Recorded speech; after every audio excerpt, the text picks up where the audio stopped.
Arminas Jasigonė, štai jau turi antrąją poziciją, trečias kartą į priekį. Čia paskui.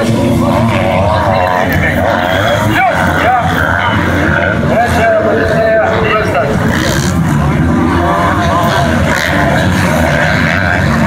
O kur dar kitas? Jolis? Jolis, ja? Jolis. Aš tai čia kova. Čia tai kova. Na ir sakyčiau, čia labai švaru viskas buvo. Starto čia ir pirmąją posūkį. Tokia susitikta, aišku, ne pirmosiose pozicijose, bet vidurinėse pozicijose. Ko gero, ten ir mūsų Darka, ko gero, papuolė į tą susidūrimą ir startas nelabai geras. Na kągi, prašau, viskas tvarkoje. Na ir dabar belieka stebėti, kadangi Arminas Jasigonis